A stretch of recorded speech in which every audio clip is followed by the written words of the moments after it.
High above the Indian Ocean, disaster strikes. The engine's on fire! More than 10 kilometers in the air, all 4 engines of a British Airways 747 stop working. Roger, declare emergency.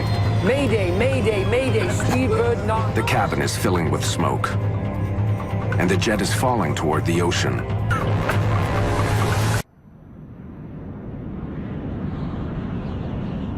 June 24th, 1982. British Airways Flight 9 cruises through the sky over Indonesia. In just a couple of hours, all 263 people on board are scheduled to land in Perth, Australia. Captain Eric Moody, one of the first at British Airways to be trained on the 747. Jakarta Control, Speedbird 9 over Halim at level 370. Speedbird 9, roger. First Officer Roger Greaves has been a co-pilot for more than 6 years. Barry Townley Freeman has been a flight engineer. As the jet flies over the city of Jakarta, it's cruising at more than 12,000 meters and has been in the air for a little over an hour.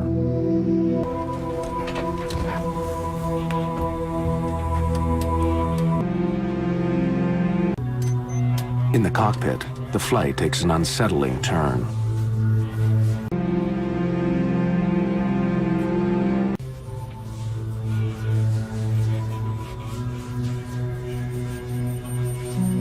I think we better get the captain back up here.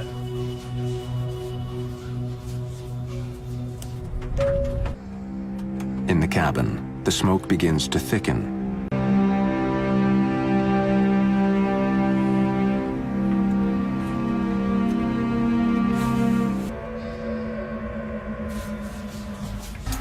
When did it start?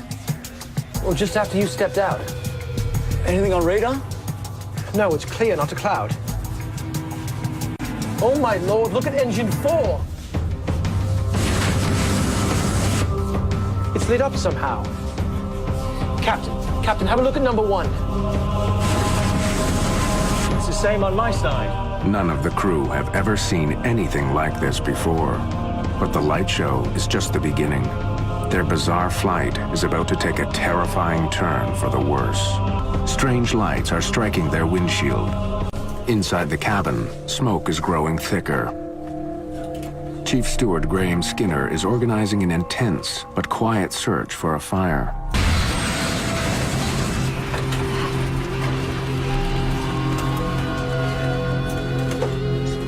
Flight engineer Barry Townley Freeman is checking his instruments carefully.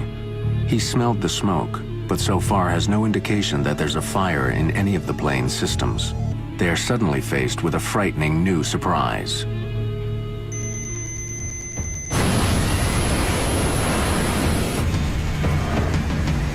Dad! The engine's on fire!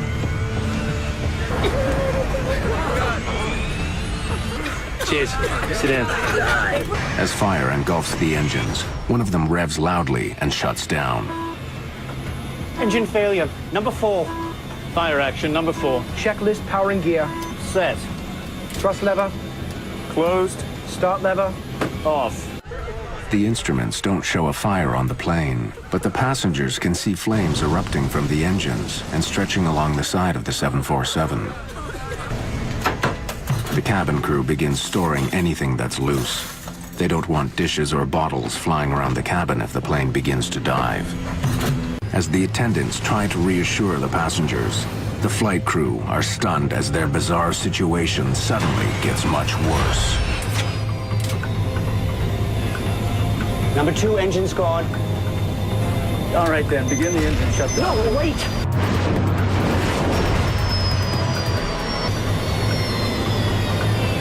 We've all gone. All 4 engines have failed.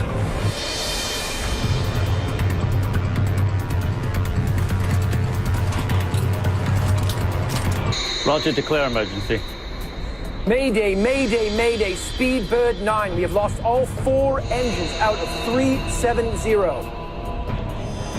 Mayday, mayday, mayday, Speedbird 9. We've lost all 4 engines. With no engine power and no idea what has crippled their plane, British Airways Flight 9 begins falling from the sky.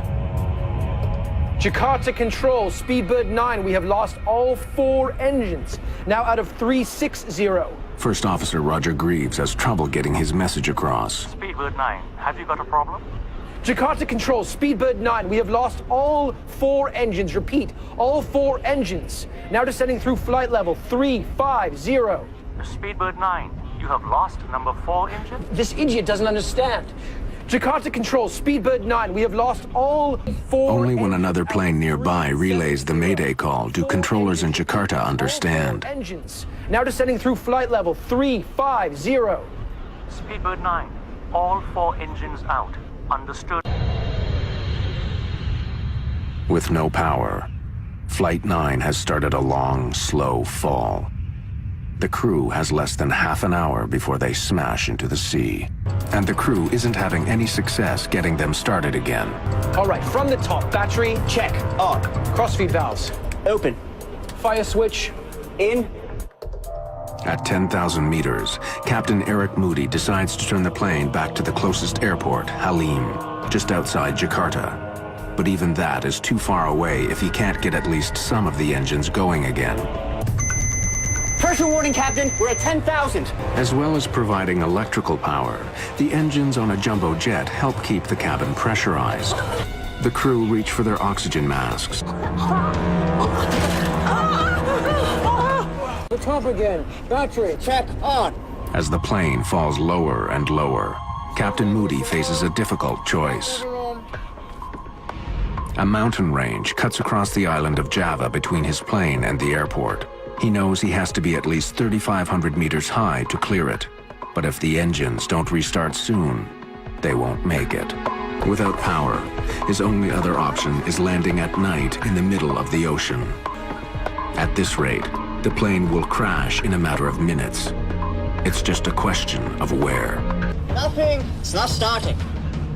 All right, from the top then. Battery, check. Start level. Cut off. Fuel pressure. Available. Standby ignition on. Then, as suddenly as it had stopped working, the 4th engine roars back to life. Engine 4, back online. A 747 can fly with one engine, but Captain Moody knows that just one engine still won't give him enough power to clear the mountains. As the plane falls past 4,000 meters, another engine coughs and comes back to life. Engine 3, back online. It's followed quickly by the final 2. I can't believe it. Engines 1 and 2, both back online. From almost certain disaster, the crippled jet is now under full power. Jakarta, Speedbird 9, we are back in business. All 4... This time, local controllers have no trouble understanding the message. Speedbird 9, all 4 engines serviceable again. Confirm continuing to Halim. Affirmative. Affirmative. Captain Moody begins climbing, putting plenty of room between his plane and the mountains below. But as he does, the strange lights that he saw when the crisis began reappear in front of the jet. Before he can descend, the plane is stricken again. Engine 2 is surging. The engine's violent backfire could lead to a catastrophic explosion. The captain must make another fateful decision. Begin shutdown drill. Checklist powering gear. Off. As the plane closes in on the airport, First Officer Greaves thinks the windshield is covered in moisture, making it hard to see through. Somehow, the glass itself has been badly damaged. For some unknown reason, I looked out the edge of my windscreen, and about a 2-inch strip down the edge on the left-hand side, I could see much more clearly, but I couldn't see anything much out the front. It was getting more and more opaque the nearer and nearer we got to the lights. The crew gets a final unwelcome surprise.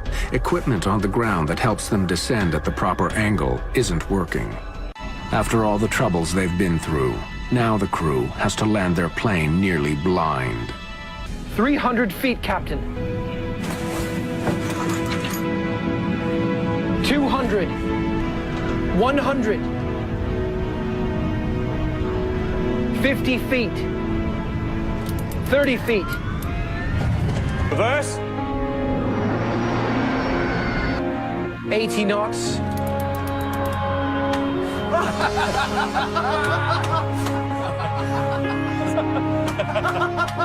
We're down.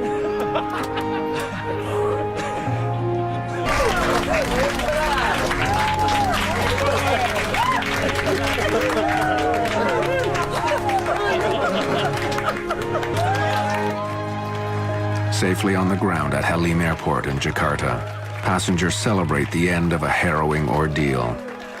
In the cockpit, the flight crew are relieved. The damage to the 747 is extensive. The windshield is heavily scratched. The wings and nose of the plane seem to be sanded down. The paint has been stripped off. Bare metal shows through. The engines were choked with fine dust, pieces of rock and sand. When it was closely studied, they learned that the debris was clearly volcanic ash. The night they were flying, there had been a major eruption of the Mount Galunggung volcano. It's located just 160 kilometers southeast of Jakarta. As the ash cloud rose more than 15,000 meters into the night, winds pushed it to the southwest, right into the path of British Airway's Flight 9. The crew of Flight 9 was recognized with awards and commendations in the months after their incredible night.